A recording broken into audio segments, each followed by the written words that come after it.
Suite au message d'hier, je voudrais commencer par prophétiser sur tout le monde. Mais pas un par un, inquiétez-vous pas. Mais je voudrais prophétiser sur chacun de vous dans le sens, suite au message, une continuité du message d'hier. Êtes-vous prêts? Parce que le Seigneur nous a renouvelés hier dans notre force, n'est-ce pas? Nous perdons de la force parfois. Nous perdons courage parfois. Mais le Seigneur m'a envoyé pour prophétiser sur vous qu'il veut que vous retrouviez la force. Et il y a 4 catégories, 4 principales choses, principaux endroits de votre vie où le Seigneur veut renouveler votre force. Il y en a plus que ça, mais moi, il m'a donné ces 4-là pour ce matin. Aujourd'hui, retrouve la force de croire aux promesses de Dieu et de les confesser. OK. Aujourd'hui, retrouve la force de confesser. Mais tu vas dire, ça prend pas tellement de la force pour confesser un verset. Sais-tu quoi? Ta bouche doit être déliée parce que ta bouche est attaquée. C'est facile de critiquer, c'est facile de condamner. As-tu remarqué que tu n'as pas besoin de faire d'efforts pour ça? Come on. Mais lorsque c'est le temps d'ouvrir la bouche contre nos ennemis, lorsque c'est le temps d'ouvrir la bouche pour prophétiser la parole de Dieu sur ta vie, ça prend une force spirituelle. C'est pas une force physique. Ah, je suis capable, regarde, physiquement, je suis capable d'ouvrir la bouche. Montre-moi donc, es-tu capable d'ouvrir la bouche? Ouais. Mais lorsqu'arrive une attaque, lorsqu'arrive une tempête, lorsqu'arrive une contrariété, lorsqu'arrive une difficulté, lorsqu'arrive un rejet, d'ouvrir la bouche et de déclarer la promesse de Dieu, on dirait que la bouche reste fermée. Mais aujourd'hui, reçois la force. Aujourd'hui, retrouve la force. Aujourd'hui, retrouve la force de croire aux promesses de Dieu et de les déclarer. Non seulement d'y croire, ça c'est la première étape, mais aussi de les prophétiser sur ta vie, de les déclarer sur ta vie. C'est tellement puissant. Pourquoi c'est puissant? Parce que nous sommes faits à partir d'un matériel spirituel qu'on appelle la promesse. D'ailleurs, tu es un enfant de la promesse. Tu es né pour prophétiser. Tu es né pour croire aux promesses. Tu es né pour déclarer. Jésus, dans le désert, il a dit, il est écrit. Ben oui, on le sait. Mais il ne faut pas juste le savoir. Il faut retrouver la force de croire. Retrouver la force de déclarer, d'ouvrir la bouche contre l'ennemi. Et c'est puissant, c'est pourquoi il essaie toujours d'attaquer notre bouche.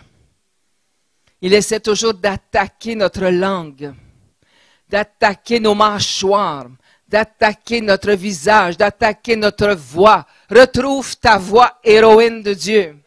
Retrouve ta voix, héros de Dieu. Retrouve ta voix pour confesser la parole de Dieu. Le Seigneur a dit à Abraham, regarde le ciel. Tu vois les étoiles? Mais là, les étoiles, il y a Lise, il y a comment? Kestia, il y a. Alors, il a donné des noms aux étoiles, Jennifer, toi? Martha. Monsieur? Oh, le nom de mon mari. C'est un beau nom. Il a donné des noms à ces étoiles-là parce que le Seigneur a dit à Abraham, tu vois là, toutes ces étoiles, ça c'est ta postérité. Et nous sommes de la descendance d'Abraham. Il est le père de notre foi. Et nous sommes ses enfants et nous avons son héritage. Il a dit aussi, regarde le sable. Tu vois tous les petits grains de sable. Ça, c'est ta postérité. Essaie de compter. La prochaine fois que tu iras à la plage, essaie de compter les grains de sable. Impossible, hein, monsieur? Vous appelez comment, vous? Oui? Jean-Pierre, je vois. Je vois l'étoile dans le ciel. You are a star. You are a star. Et le Seigneur a dit, quand tu vas regarder le ciel, Abraham, dans ce temps-là, on pouvait voir les étoiles. Hein? Aujourd'hui, c'est une autre histoire. On pouvait voir les étoiles, il n'y avait pas la pollution d'aujourd'hui. Il dit, quand tu vas regarder le ciel, tu vas voir les étoiles. Rappelle-toi ma promesse. Rappelle-toi ma promesse. Je t'ai promis une postérité. Mais ce n'était pas une postérité dans le naturel, parce qu'il était, le monsieur n'était pas capable. La madame non plus. Ils étaient rendus à un âge avancé, malgré qu'ils ont eu un enfant dans le naturel. Mais le Seigneur parlait d'une postérité à l'infini, une postérité spirituelle. Et nous en sommes. Et il dit, quand tu vas regarder le ciel, tu vas voir les étoiles, tu vas te rappeler ce que je t'ai promis. Et le Seigneur te dit aujourd'hui, mon frère, ma soeur, tu dois te rappeler ce que Dieu t'a promis. Dans ton temps de prière, il t'a parlé, il t'a promis. Rappelle-toi sa promesse. Par un prophète, une prophétie, il t'a parlé, rappelle-toi la promesse. Lorsque tu médites la parole de Dieu, il te promet des choses, rappelle-toi. Et quand tu seras déprimé, Abraham, tu seras la face contre terre parce que c'est trop long. La promesse semble tarder.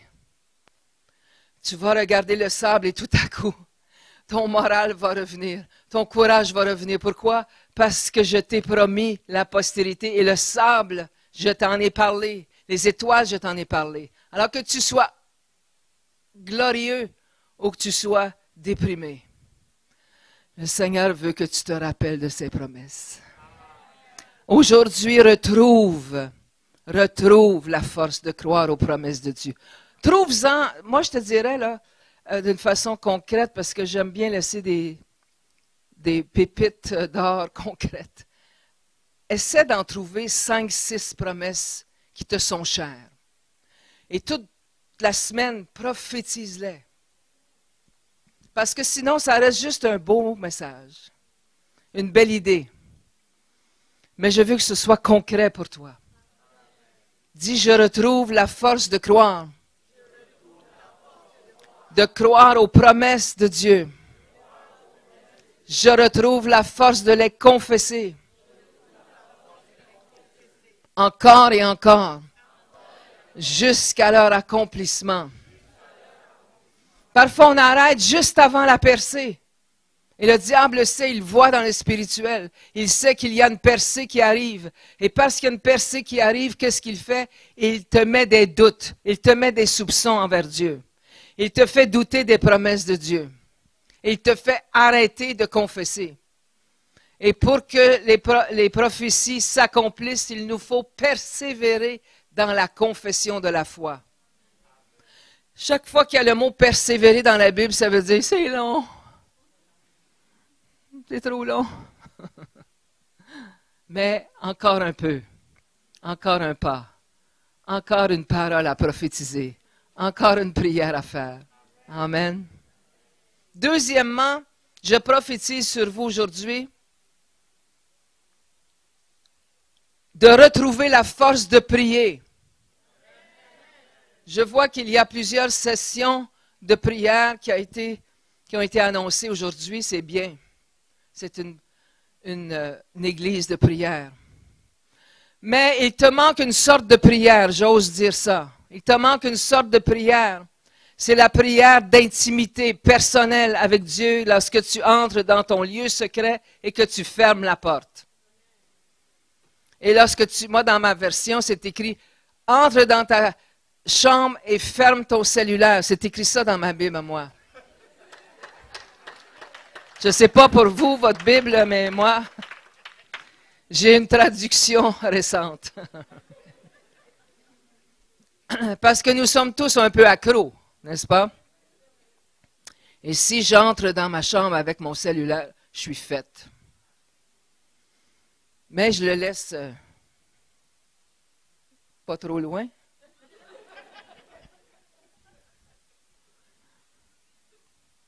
Vous pensez que je suis parfaite? Hein? Ben non. Ben non. J'ai encore du travail à faire sur moi. Retrouve la force de prier. Éphésiens 6, 18. Vous pouvez ouvrir votre Bible ou votre téléphone.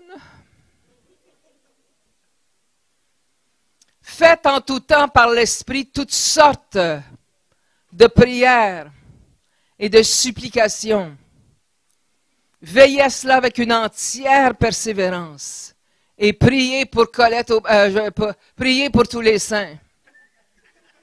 Je suis en train de me quêter de la prière un peu là. Il faut bien que je pense à ma persévérance, à ma longévité. Faites en tout temps.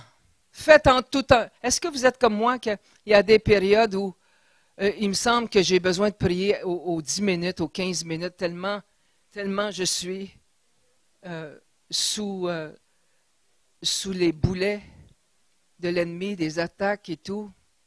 Est-ce que ça... non, je suis la seule? Non? Ah, phew, OK. Alors, à ce moment-là, je dois varier mes prières. Parce que la prière qui fonctionnait l'année passée ou la semaine passée, le Seigneur veut montrer à l'ennemi sa sagesse infiniment variée. Il veut montrer à l'ennemi par l'Église sa sagesse infiniment variée. Donc, nous avons intérêt à être des géants dans la prière. Et d'être des géants dans la prière, ça ne veut pas dire que je vais prier à genoux pendant 23 heures de temps, que le mari va arriver, il veut manger, les enfants arrivent de l'école, ils ont besoin d'aide, puis toi, tu es toujours en train de prier, tu les envoies promener. Non. Je sais que vous ne faites pas ça. Ce qui va être important, c'est de prier souvent. 5 minutes souvent. Ça, c'est une stratégie que je vous donne. Prie 5 minutes avec ferveur, mais souvent dans la journée. Dès que le fardeau vient sur ton cœur, arrête tout, prie. Arrête tout, confesse la parole. Et fais ça souvent. Matraque. Matraque. Tu es une femme de guerre. Tu es un homme de guerre. Pas la guerre avec les autres. La guerre contre l'ennemi. Et de toute façon, il est vaincu. Il est vaincu. On doit faire la guerre à partir de cette vérité qu'il a été vaincu à la croix. Alors, en ayant cette foi, en ayant cette vérité dans le cœur, je n'ai pas besoin de me rouler par terre lorsque je fais du combat spirituel. J'ai commencé le combat spirituel il y a longtemps. J'ai écrit des livres sur le sujet. Ils sont ici aujourd'hui, je pense, en Lise. Et je me suis rendu compte que plus j'ai la foi dans ce que le Seigneur a fait à la croix, moins j'ai besoin de crier après lui ou de lui dire toutes sortes de faire.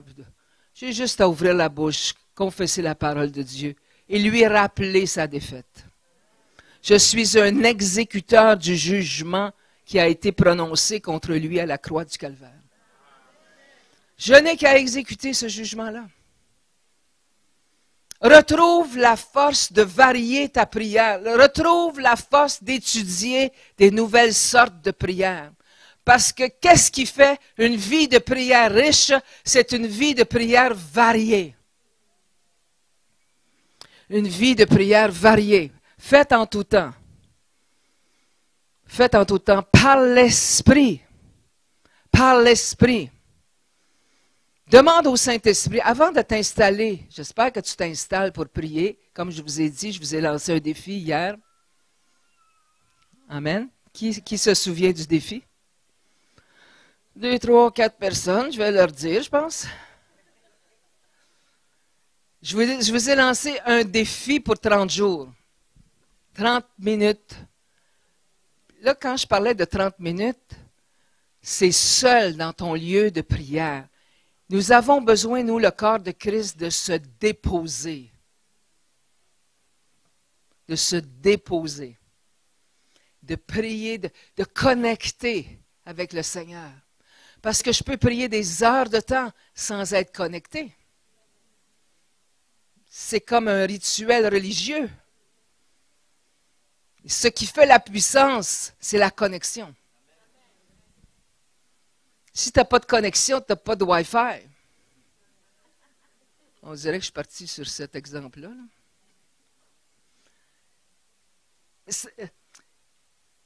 Ça m'a pris du temps, personnellement, à trouver la connexion avec le Seigneur. Ça m'a pris du temps.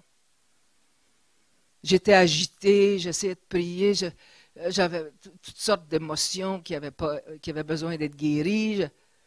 Alors donc, quand j'ai commencé à apprendre à me déposer, même si c'est 5 minutes, même si c'est 15 minutes, pour arriver à 1 heure de prière, pour arriver peut-être plus, mais au moins 30 minutes.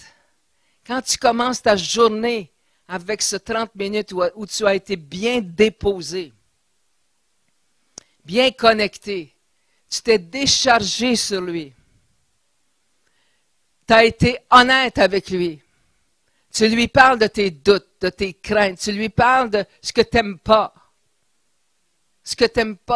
dans le cheminement chrétien. Il y a des choses qu'on n'aime pas. On fait semblant qu'on aime tout. C'est pas vrai. Il faut le dire au Seigneur.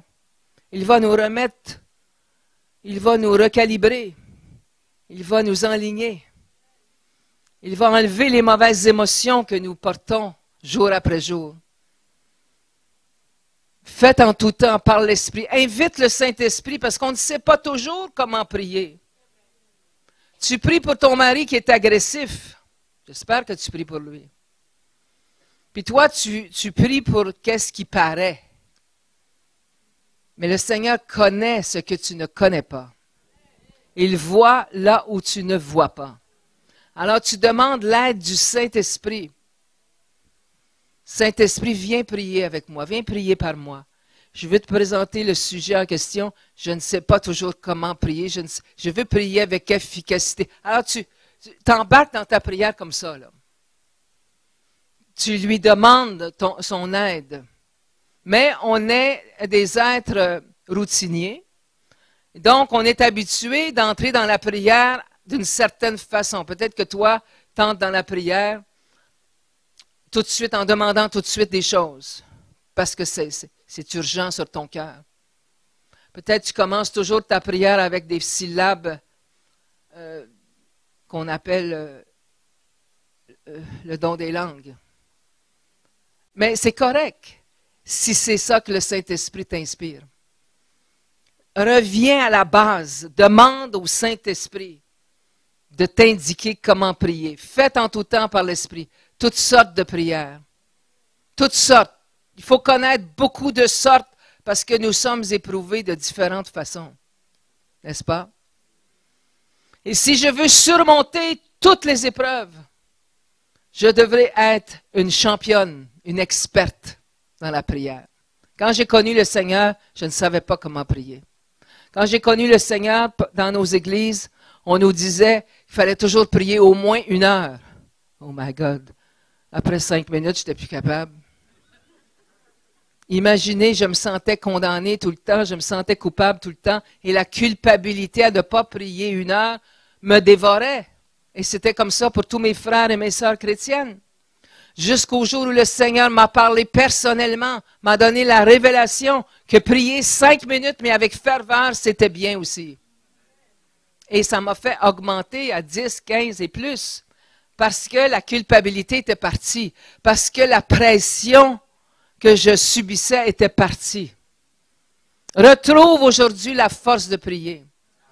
Éduque-toi pour connaître différentes sortes de prières. Prière de demande, prière d'intercession, c'est pas la même chose. Prière de louange, prière de reconnaissance, prière de communion, prière de confession, prière de combat. Alors, ta situation demande un médicament spécial. Ta situation demande une prière appropriée. Toutes les prières sont bonnes. mais est-ce qu'elles sont appropriées exactement pour qu'est-ce que tu vis? Ah, dis à ton voisin, retrouve la force de prier. Varie ta prière. Quand on lit dans la Bible « veiller », ça veut dire que le diable rôde autour. Veillez, veillez à cela avec une entière persévérance. Ça ne nous tente pas toujours de prier. Oh, c'est silencieux. Mais lorsque j'invite le Saint-Esprit, ça peut prendre quelques minutes avant de ressentir sa présence, de ressentir sa direction, et tout à coup, on ressent qu'il est là, qu'il nous dirige. Il nous donne le goût, l'amour de la prière. Alors voici une prophétie que je dis sur vous. Vous allez retrouver la force de prier, la force de persévérer dans la prière. Dans Proverbe 31, vous connaissez sûrement ce beau chapitre pour les femmes. Il est dit au verset 25, « Elle est revêtue de force et de gloire. Elle est revêtue de force et de gloire, et elle se rit de l'avenir. » Moi, j'ai de la difficulté personnellement à me rire de l'avenir. Pourquoi? Parce que j'ai un passé très difficile. Et ça doit être la même chose pour plusieurs d'entre vous. Lorsqu'on pense à l'avenir, on a peur. Non, on va se dire les vraies choses. On a peur de revivre ce qu'on a vécu. On a peur de perdre des bien-aimés. Moi, j'ai perdu un fils, il avait 36 ans, père de 4 enfants. Et je suis resté traumatisé. Je dois souvent prier pour que le Seigneur continue la guérison, la délivrance. Donc, je lis souvent ce verset de Proverbe 31, 25, et je le confesse personnellement, je suis revêtu de force et de gloire, et je me ris de l'avenir. Quand j'arrive à confesser ça, je me ris de l'avenir, ça griche, on dirait que ça ne passe pas. Mais je continue, je persévère, parce que je veux arriver, je suis encore en cheminement, pardonnez-moi, je veux arriver à croire à 100% à cette promesse. Je n'accepte pas de ne pas croire à cette promesse. Je n'accepte pas d'avoir peur. Je n'accepte pas de rester sur ce traumatisme. Et je sais que plusieurs, vous pouvez vous identifier à moi. C'est ma mission sur la terre d'aider les personnes qui souffrent. C'est ma mission sur la terre de vous sortir de vos peurs et de vos traumatismes. Mais pour ça, il faut que vous soyez capable de vous identifier au prédicateur. Parce que sinon, c'est des beaux messages et ça reste là. Mais si je suis capable, tu es capable. Dis à quelqu'un, si Colette est capable, tu es capable. Je ne suis pas meilleur que vous. Amen. Et je suis revêtu de force. Nous sommes en train de prophétiser que vous retrouvez la force. Vous retrouvez la force de croire. Vous retrouvez la force de prier. Et je vois ici que la femme du Proverbe 31, la force devient un vêtement. Les femmes, on aime ça, les vêtements, n'est-ce pas? Ah oui. Nous avons un vêtement qu'on appelle la force. C'est un vêtement. Elle est revêtue de force. Elle est revêtue de force et de gloire. Donc, c'est un vêtement quotidien. Je dois me revêtir. Je dois me revêtir de la présence de Dieu. Elle est revêtue de force et de gloire. La gloire, c'est la présence de Dieu. Elle est revêtue. Donc, c'est dès le matin, je mets mon vêtement de force. Je mets mon vêtement de louange. Je mets mon vêtement de la présence de Dieu. Je me revêts de l'armure. Parce que la femme du Proverbe 31, elle est une guerrière. Le mot vertueuse en hébreu, c'est le mot chahil.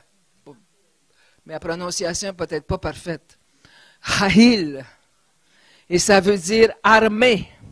C'est une femme de guerre. C'est une femme qui est allée au combat et elle est revenue avec la victoire. C'est ça que le mot vertueuse veut dire. Moi, j'avais un peu de difficulté avec le mot vertueuse il y a longtemps de ça. Je trouvais que ça faisait religieuse. Et la femme vertueuse. La petite femme parfaite. Moi, je ne suis pas une petite femme parfaite. Je tends vers la perfection. Je travaille à ma perfection. Mais lorsque je lisais vertueuse, on dirait que, je sais pas, ça passait pas.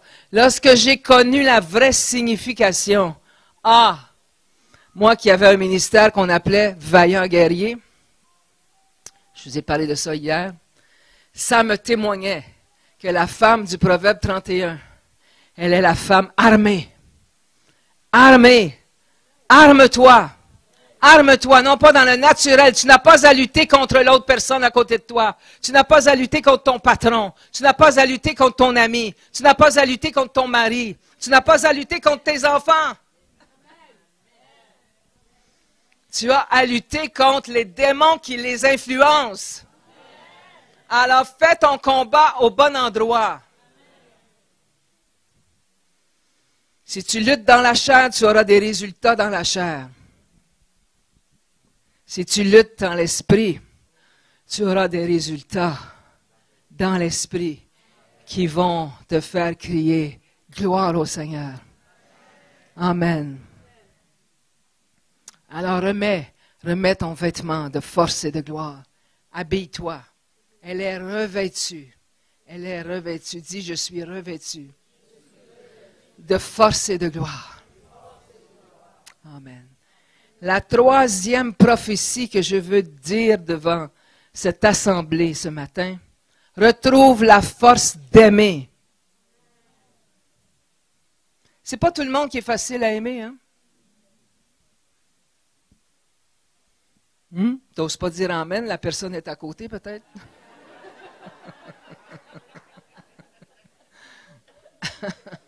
Je te comprends. J'exigerai pas trop d'amen. Peut-être que toi-même, tu n'es pas facile à aimer. Hein? On ne sait pas, je ne sais pas. Je dis ça comme ça. Retrouve la force d'aimer inconditionnellement. Ouch ou amen, choisis. Retrouve la force de pardonner. Retrouve la force d'endurer. Il faut qu'on s'endure les uns les autres. Le Seigneur mettra toujours une personne difficile à aimer à tes côtés ou dans ton environnement. Parce qu'il veut... Merci à Mario. Non, c'est pas Mario, ça c'est Jean-Pierre, pardonne-moi. Merci Jean-Pierre. Le Seigneur mettra toujours une personne difficile à aimer dans notre environnement parce qu'il veut nous apprendre à aimer comme lui. On veut être comme lui. C'est facile à dire, être comme lui. Mais lui, il nous aime. Il aime tout le monde. Il aime les pires personnes. Ça ne veut pas dire qu'on approuve. Ça ne veut pas dire on se soumet à l'abus. Ça veut pas, non. Mais il y a une place pour toi et moi pour augmenter en amour inconditionnel. L'amour de Dieu, l'amour fou. Oui, j'aime bien ce mot incontournable. Retrouve la force. Ça prend de la force. Ça prend la présence de Dieu. Quand on parle de force, de gloire, comme on lit dans Proverbe 31, ça veut dire, je me suis trempé le matin dans sa force. Je me suis trempé le matin dans sa bonté. Je me suis trempé dans sa présence. Et la journée va aller mieux. Ça ne veut pas dire qu'il n'y aura pas d'obstacles, mais tu auras la grâce pour les surmonter. Le Dieu de toute grâce. J'aime ce titre qu'on lui donne dans 1 Pierre 5. Le Dieu de toute grâce. J'aime ce nom. On le nomme pas assez souvent, le Dieu de toute grâce.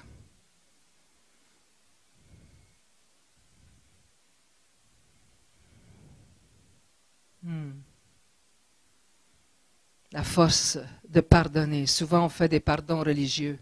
« Oh, j'ai pardonné, oh, j'ai pardonné, oh, j'en veux pas, j'ai pardonné. » On a un peu d'hypocrisie. Souvent, le pardon va se faire par couches, par étapes. Quand c'est des grandes offenses, quand tu as subi des choses terribles par la main de quelqu'un, ou par un groupe, ou par un travail, tu as été trahi par ta meilleure amie, tu as été abusé par quelqu'un.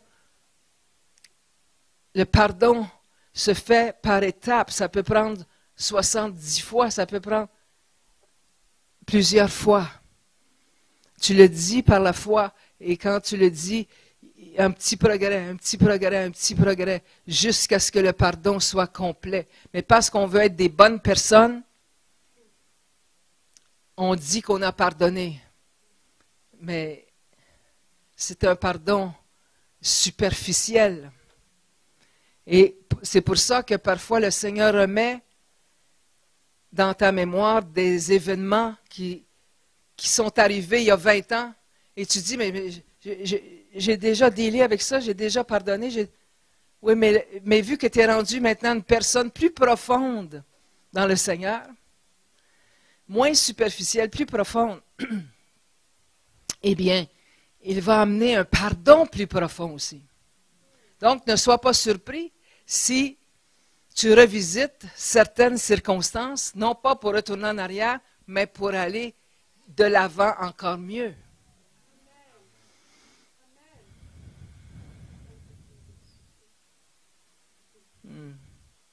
Je suis surprise parfois que le Seigneur me ramène des choses qu'il me semble que j'ai pardonnées souvent. Mais vu que je suis rendu là où je suis rendu, c'est comme si le Seigneur me dit, tu es capable de pardonner plus profondément, plus sincèrement, avec plus de sincérité. Avant, on le dit, parce que c'est la bonne chose à dire, c'est la bonne chose à faire, et c'est correct. Mais il arrive un temps où le Seigneur a besoin de notre sincérité. Il a besoin de voir notre ferveur. Parce que la prière fervente est efficace. Et pour que la prière soit fervente, je dois moi-même être sincère avec Dieu. Sincère dans mes pardons. J'aime le cheminement chrétien. J'aime la marche avec Dieu. C'est une marche extraordinaire. Malgré les écueils, c'est une marche extraordinaire. Et quatrièmement, une quatrième prophétie que je fais sur vous aujourd'hui. C'est dans le texte que nous avons lu hier, dans Ésaïe 40. On va y retourner pour un instant. Ésaïe 40. Même si c'est écrit, j'aime ça lire dans ma Bible.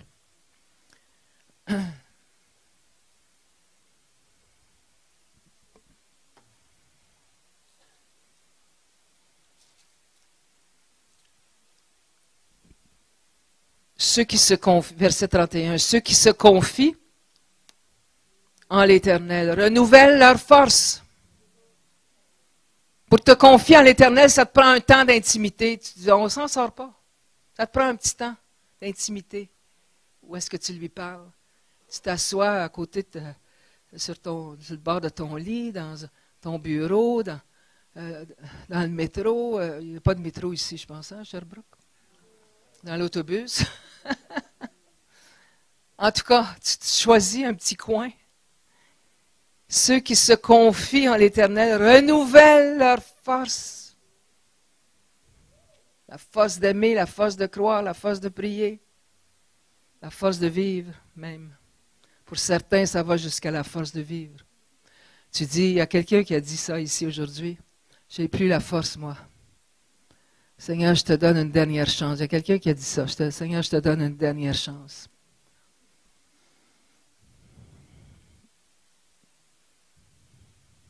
Ceux qui se confient à l'Éternel renouvellent leur force. Ils prennent le vol comme les aigles. Ils courent et ne se lassent point. Ils marchent et ne se fatiguent point. Les aigles s'élèvent au-dessus des tempêtes. Est-ce que vous saviez ça?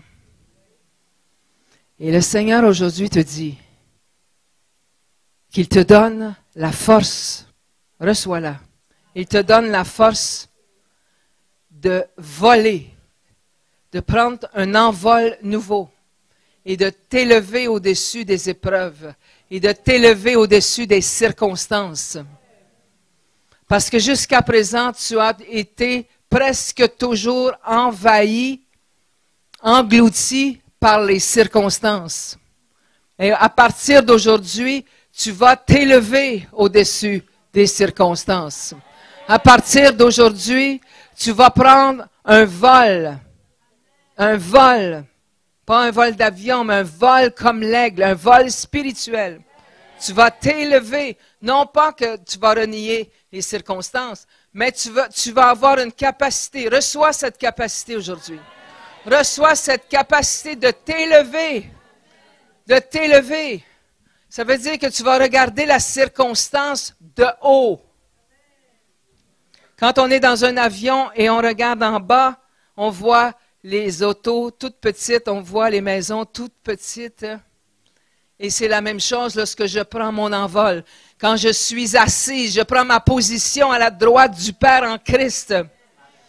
Et je suis assise à la droite de Dieu et je peux voir les choses différemment. Je dis souvent, je m'assois à ta droite, Seigneur. Et juste de dire ça, tout à coup, la perspective change. Juste de dire ça, dis-le avec moi, je m'assieds à la droite du Père. En Christ. Et tu vas voir, si tu dis ça souvent, tu vas voir les choses différemment. Tu vas regarder d'en haut.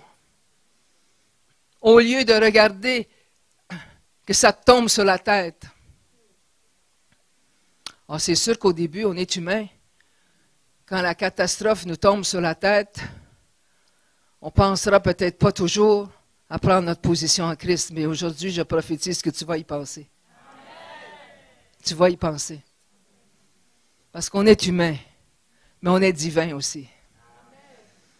Le divin doit l'emporter sur l'humain. Sans renier l'humain pourtant. Parce que si je renie l'humain, je deviens religieux. Et si je renie le divin, je deviens charnel. Donc, il me faut toujours marcher dans un équilibre entre le divin et l'humain. C'est une recherche d'une vie. C'est toujours à refaire de trouver l'équilibre. C'est pourquoi la parole nous dit « soyez sobre ». Le mot « sobre », ça veut dire être équilibré. Soyez sobre, veillez parce que le diable rôde. Et il aime quand on est déséquilibré. Je dois tendre vers un équilibre dans ma vie. Et j'aime cette image de l'aigle qui prend son envol, au-dessus de la tempête. Et je veux moi aussi, est-ce que c'est ta volonté à toi aussi? Je veux moi aussi retrouver cette forme de légèreté, pas dans le sens d'être simpliste, mais de ne pas prendre les fardeaux inutilement. Il y a des fardeaux qui ne t'appartiennent pas, que tu dois secouer aujourd'hui, que tu dois laisser à l'autel aujourd'hui. Après ça, on va passer l'aspirateur. On va balayer, on va spirituellement. Tu as pris des fardeaux qui ne t'appartiennent pas parce que tu prends la place de Dieu. Ouch ou amen. Examine tes fardeaux. Il y a des fardeaux qu'on doit prendre, le Seigneur nous le dit. On doit les prendre dans la prière, on doit les aider des gens. Mais moi, si je prends trop de fardeaux, je m'écrase. Et j'en ai pris beaucoup dans ma vie des fardeaux. Et maintenant que je passe à un autre niveau, au niveau de l'âge et au niveau spirituel, j'ai passé à un autre niveau. Je ne peux pas prendre tous les fardeaux comme je les prenais déjà. Et certaines personnes vont se sentir rejetées. Si je peux, je vais leur expliquer. Si je ne peux pas, je prie pour eux. Mais je dois continuer ma marche. Tu dois continuer ta marche. Tu dois continuer d'avancer. Tu dois continuer. Et si tu prends trop de fardeaux qui ne t'appartiennent pas, tu ne pourras pas continuer, tu vas t'écraser. J'annule mes propres paroles maintenant. Tu ne vas pas t'écraser. Parce que tu réponds aujourd'hui à ce que Dieu te demande de ne pas prendre des fardeaux inutilement. Tu vas t'épuiser inutilement. Ta force va sortir de toi. Retrouve la force de t'élever au-dessus de la tempête. Parce que le Seigneur ne va pas t'éprouver au-delà de tes forces. Je ne sais pas, il n'y a pas de amen. Le Seigneur ne va pas t'éprouver au-delà de tes forces.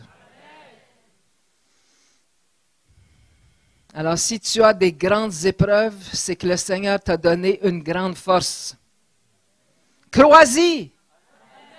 Crois dans la force qu'il t'a donnée. Crois dans la puissance qu'il a mis en toi. Crois dans qui tu es en Christ.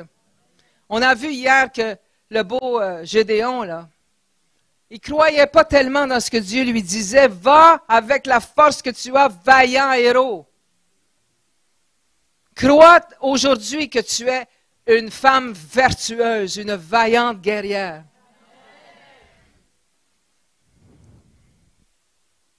Amen. Alléluia.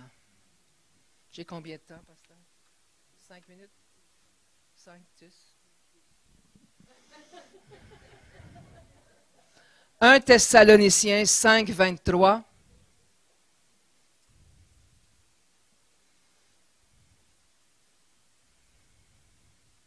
Si le rôti est au feu, au four,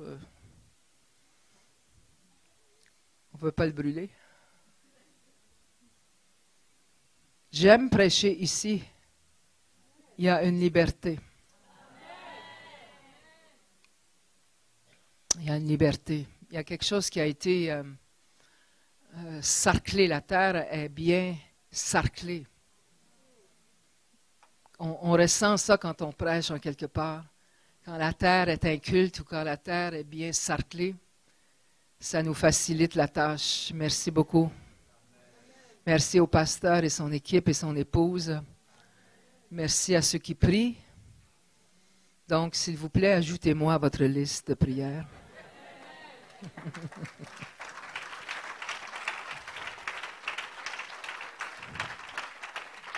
1 Thessaloniciens 5, 23 nous dit que le Dieu de paix vous sanctifie lui-même, tout entier, et que tout votre être, l'esprit, l'âme et le corps, soit conservé irrépréhensible lors de l'avènement de notre Seigneur Jésus-Christ.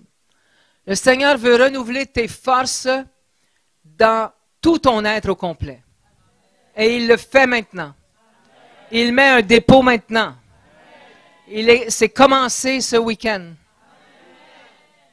Il fortifie ton esprit. Et c'est dans ton esprit que tu vas recevoir les paroles de Dieu, les prophéties, les confessions de foi. C'est dans ton esprit que ça va se déposer.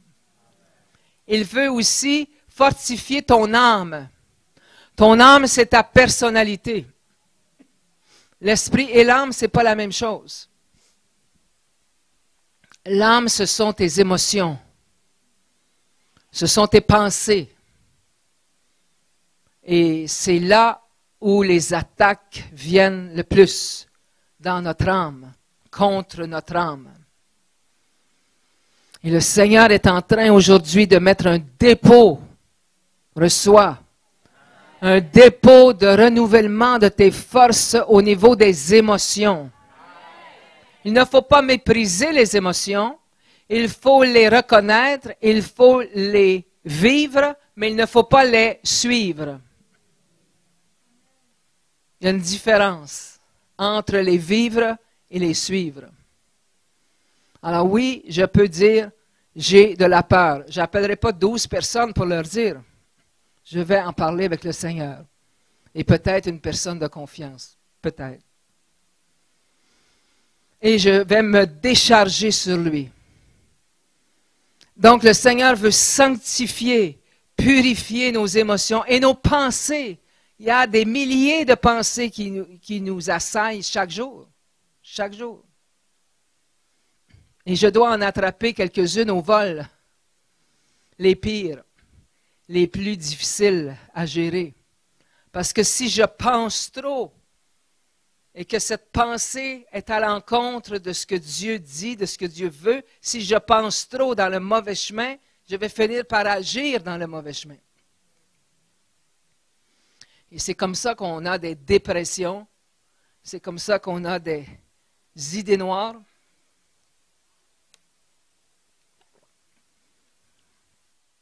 Retrouve la force d'identifier tes pensées. Retrouve la force de les amener captives. C'est un beau verset, hein? Moi, c'est un verset que je dis plusieurs fois par jour. Par jour. Tellement je suis parfois assailli. Il y a des périodes où c'est chaque jour, plusieurs fois par jour, ça dépend des périodes. Parce que j'ai des attaques virulentes. Et je dois dire souvent, j'amène cette pensée-là, ne vient pas de moi, elle vient du malin. Tu parles fort, t'ouvres ta bouche. T'ouvres ta bouche contre l'adversaire. Cette pensée, telle, tu la nommes. Parce que lui pense qu'il peut agir en secret là, dans ta tête. Cette pensée pornographique.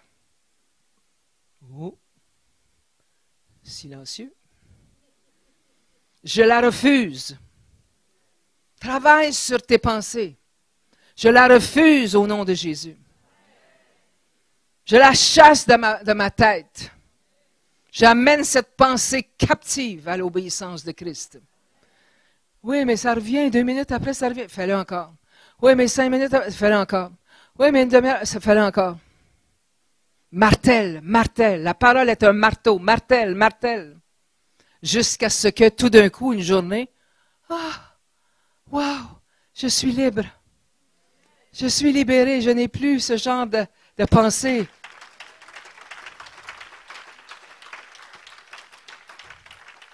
Souvent, les gens veulent avoir une touche. Puis il y en a des touches du Seigneur où ça s'en va comme ça. Mais d'autres fois, le Seigneur veut te former comme un soldat. D'autres fois, le Seigneur veut que tu prennes tes armes. Veut que tu fasses le combat dans ta tête, dans tes pensées, dans tes émotions. Retrouve la force. Retrouve cette force de faire le combat sur tes pensées, sur tes émotions, sur ton âme. Oh, mais moi, je suis comme ça. Moi, je suis comme ça. Retrouve la force d'aligner ta personnalité avec le plan de Dieu. D'aligner ta personnalité avec le caractère de Christ. Retrouve la force de gérer ton âme. Gère-toi. Gère-toi. Dis à quelqu'un, gère-toi. Gère-toi, mon frère, ma soeur. Mon homme, ma femme, bon, en tout cas. Retrouve la force de gérer ton âme. Dans 1 Thessaloniciens 5, 23, on parle de tout l'être entier. Que le Dieu de paix vous sanctifie lui-même tout entier. Le Seigneur t'aime tout entier. Il veut te bénir tout entier. Il veut te libérer tout entier. Et physiquement aussi. Retrouve la force physique. Arrête de manger des chips à 11 heures le soir.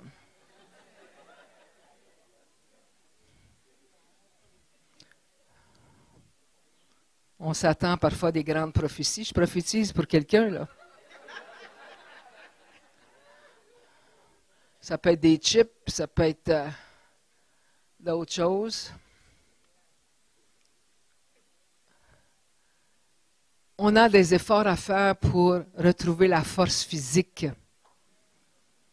Seigneur, guéris-moi, guéris-moi, guéris-moi. Oui, mais c'est parce que la façon que tu manges et que tu vis, je veux te guérir, mais ça veut dire qu'une semaine après que tu vas être guéri, tu vas retourner dans cette maladie-là.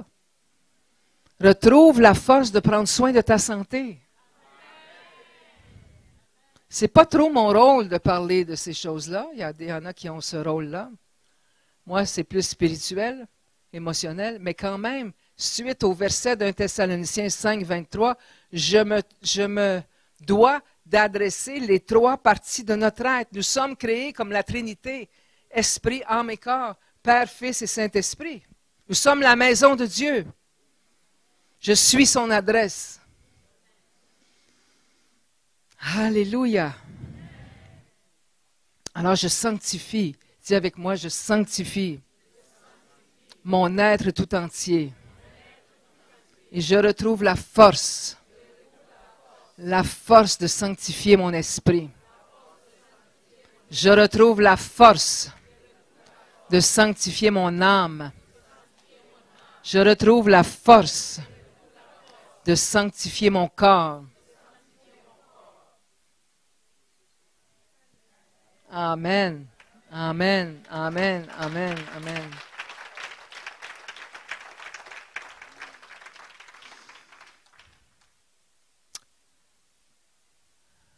Il y a un verset qui dit d'oublier ce qui est en arrière. Mais il y a une façon d'oublier. De la même façon que Dieu oublie les péchés qu'on a confessés. J'aime qu'il oublie mes péchés. Alors je les confesse, la moindre petite chose, je confesse au Seigneur. Non pas parce que je me condamne, il n'y a pas de condamnation pour moi en Jésus-Christ, mais parce que je veux rester en contact, je veux rester pur, je veux que mon onction, qu'il n'y ait pas d'obstacle. Alors n'aie pas peur de confesser encore et encore, même si tu dis, ah, j'ai encore tombé. Relève-toi, confesse ton péché encore, et jusqu'au jour où tu auras la pleine victoire, oubliant ce qui est en arrière. Le Seigneur te dit aujourd'hui, oublie. Mais on ne peut pas oublier si on renie ce qui est arrivé. On ne peut pas renier ce qui est arrivé. On ne peut pas enterrer les morts vivants. On ne peut pas enterrer des épreuves alors qu'elles sont encore vivantes dans notre cœur. On doit les prier. On doit en parler, on doit les pleurer, on doit les processer, les mettre dans une espèce de... je trouve pas le mot. On doit les processer, j'ai le mot anglais. Et c'est là qu'on est libéré. Et si tu dois le faire plusieurs fois par jour, tu vas le faire plusieurs fois. Travaille sur toi. Arrête d'attendre après les autres. Arrête d'attendre après une certaine prophétesse qui va venir ou bon, tant mieux, si elle peut t'aider un peu. Mais n'attends pas après les autres. Travaille sur toi avec l'aide du Saint-Esprit. Invite-le chaque matin. Qui voudrait prendre le défi de 30 jours, comme je vous ai dit hier? Levez-vous. Les autres restez assis bien confortablement.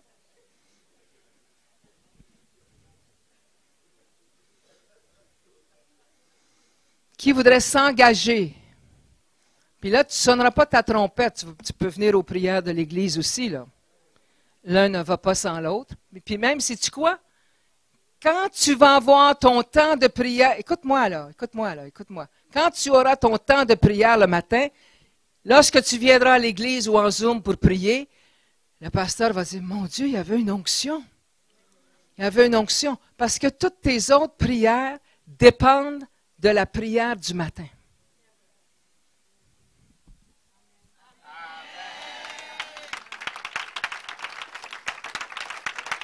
Parce que c'est là, c'est dans le temps, le matin. Tu dis, les enfants, écoute, moi, je connais ça, là. J'avais 4 petits garçons.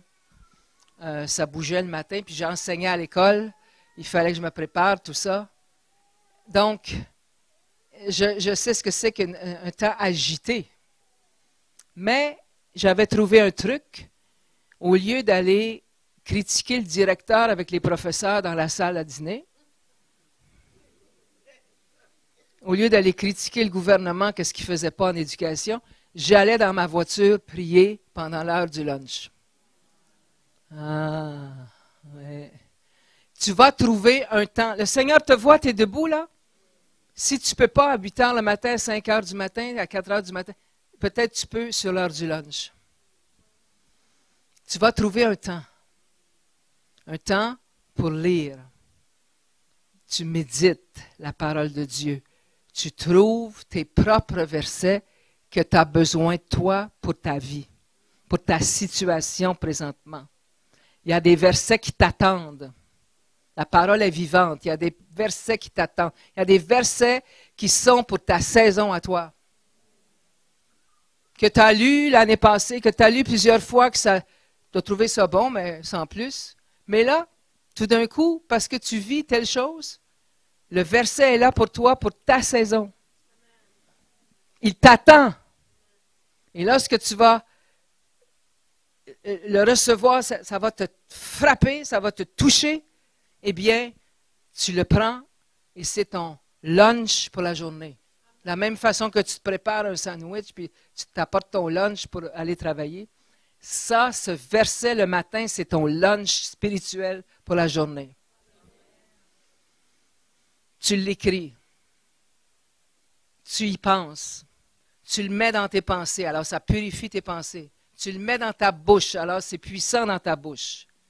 Et tu me le diras, tu le diras au pasteur, comment ça te change, comment ça te libère. La parole est vivante, elle est efficace. Mais quelle sorte de parole est vivante et efficace? La parole qui est devenue réma, qui est devenue réelle pour toi. Elle devient une épée.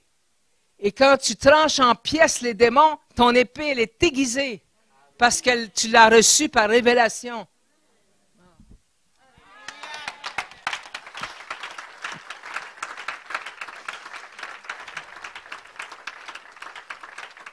Je prophétise sur vous la grâce pour ce 30 jours, pour établir un plancher, pour mettre une base, pour mettre un fondement à votre vie de prière. 30 jours où vous allez prendre 30 minutes. Seigneur, je ne suis pas naïve et je sais que l'ennemi n'aime pas ça, il va essayer. J'enlève ses griffes. Je l'arrête, je le lis au nom de Jésus.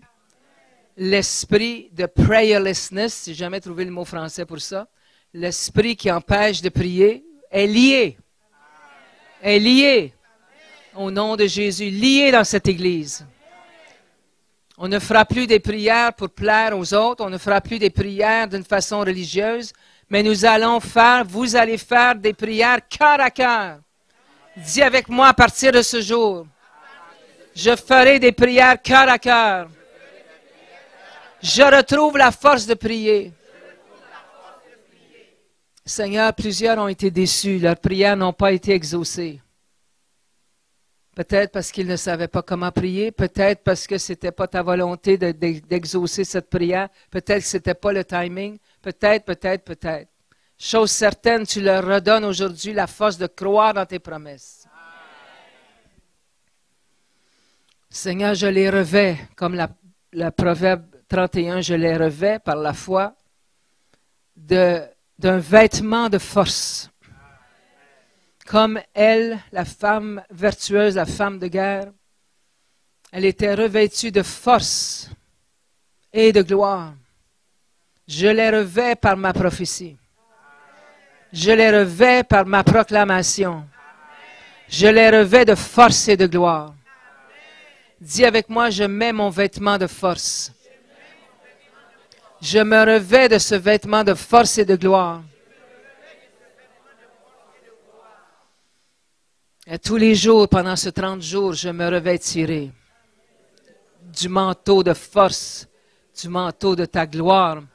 Ainsi, je vais me rire de l'avenir. Par la foi, je le dis. Je me ris de l'avenir. Humainement, mon avenir n'a pas l'air si glorieux. Mais divinement, à cause de ce que Dieu dit, je me ris de l'avenir. Je prophétise sur mon avenir. Je prophétise sur mon avenir. Le Seigneur vous revêt d'espérance, mes frères et mes sœurs, une espérance, une nouvelle espérance, une nouvelle espérance. Christ en moi, l'espérance de la gloire. Christ en moi, l'espérance de la gloire. Et quand tu n'es pas capable, dis, ce n'est pas moi qui aime, c'est Christ qui aime par moi. Dis-le avec moi, ce n'est plus moi qui aime. Ce n'est pas moi qui pardonne. C'est Christ qui vit en moi. Christ en moi croit aux promesses. Christ en moi me donne mon envol. Souvent avant de prêcher, je dis, ce n'est pas moi qui va prêcher, c'est Christ en moi qui va prêcher. C'est pourquoi vous êtes touchés, parce que ce n'est pas moi qui prêche. C'est Christ qui prêche par moi. Amen. Quoi que ce soit que tu as à faire cette semaine, dis cette affirmation. Ce n'est pas moi qui change les couches, c'est Christ par moi. Ce n'est plus moi qui aime la personne difficile à côté de moi. C'est Christ en moi. Ce n'est plus moi qui vis. C'est Christ qui vit par moi. Est-ce que tu lui as donné ta vie? Est-ce que tu lui as donné ta vie? Si tu lui as donné ta vie, ce n'est plus toi qui vis. C'est Christ qui vit. C'est Christ qui vit par toi. Alléluia, c'est Jésus qui vit en moi. Ce n'est plus moi qui vis, alléluia. C'est Jésus qui vit en moi, ce n'est plus moi. Ce n'est plus moi qui vis, alléluia. C'est Jésus qui vit en moi. Oh, ce n'est plus moi qui vis, alléluia.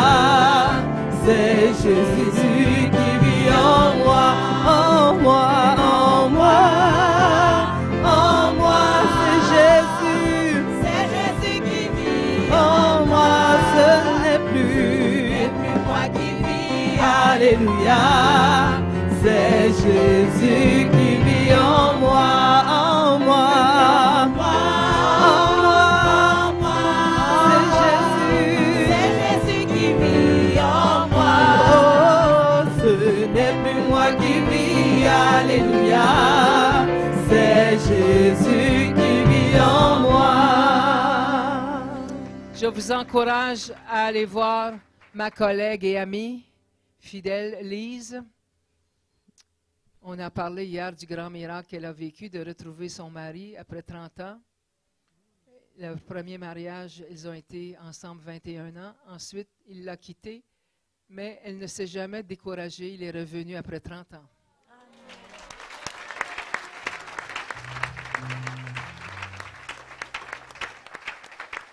Aujourd'hui, j'ai 3 livres avec moi. Je pense qu'il en reste. Prière puissante pour le combat spirituel et la délivrance. J'ai fait le travail pour vous. Vous n'avez qu'à prendre le livre et lire ici et là. Et un volume 1, volume 2, et asseyez-vous une seconde, j'ai presque fini. Et un livre qui me tient à cœur beaucoup. Je te comprends. Je te comprends. J'aime entendre ces paroles-là lorsque j'ai de la peine.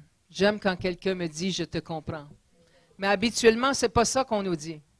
Habituellement, on nous donne un conseil, on nous dit un verset, on nous dit « il ne faut pas penser comme ça ». Alors, on n'a pas le temps de dire ce qu'on a sur notre cœur. On doit ravaler. Et nous sommes remplis de ces ravalements. Ce n'est pas un vrai mot. On est remplis de tout ce qu'on a renié, tout ce on aurait voulu dire pour se décharger. On doit apprendre à consoler parce que le Seigneur a dit, « Je vous laisserai le consolateur, je vous enverrai le consolateur. »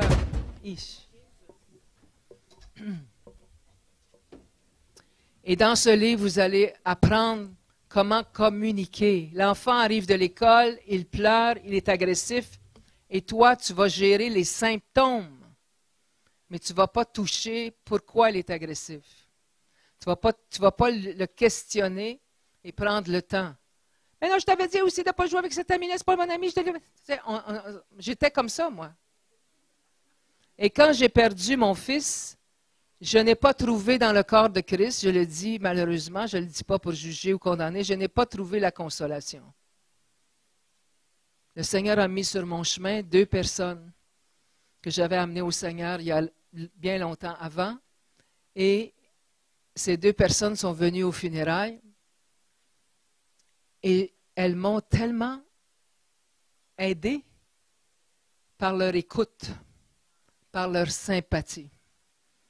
Je te comprends, je te comprends. Pleure, pleure ma cousine, pleure, ça va te faire du bien. Jamais personne ne m'avait dit de pleurer. Parce qu'on nous dit toujours de ne pas pleurer. Dans ce livre, vous allez apprendre. C'est comme quelqu'un qui apprend qu'elle a le cancer.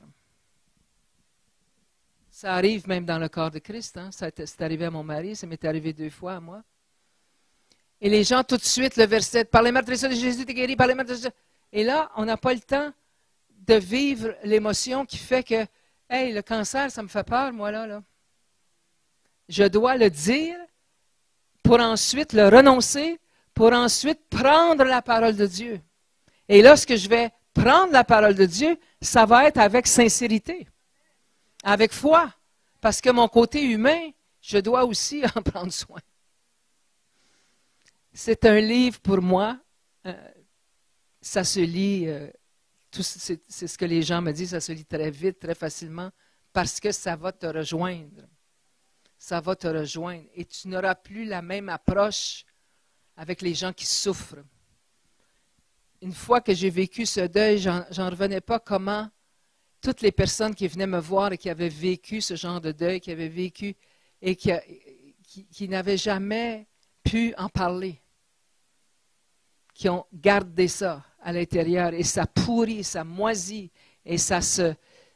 Souvent les gens vont laisser le Seigneur parce qu'ils ne comprennent pas pourquoi Dieu a permis telle chose. Et souvent, ils ne peuvent pas aller à l'église parce qu'à l'église, il faut que tu sois joyeux, il faut que tu sautes, il faut que tu cries. Oui, j'aime ça moi aussi. J'ai été, moi, directrice de louange pendant 10 ans dans mon cheminement. Et j'aime ça, j'aime la louange, j'aime sauter, danser, crier. Mais qu'est-ce qu'on fait avec les personnes qui souffrent, qui pleurent et qui ne viendront pas parce que la louange leur fait mal? Comment je peux louer Dieu, tu es merveilleux alors que tu as permis que mon fils meure? Mais vous avez devant vous une personne qui a subi beaucoup de blessures, mais qui est restaurée. Un vase qui a été brisé, mais restauré. Et que tous les vases brisés qui sont ici aujourd'hui soient restaurés. Et ensuite, tu pourras restaurer quelqu'un d'autre avec toi. Amen. Je vous remercie de votre charmante invitation, pasteur. Je vous remercie de m'avoir aimé tel que je suis.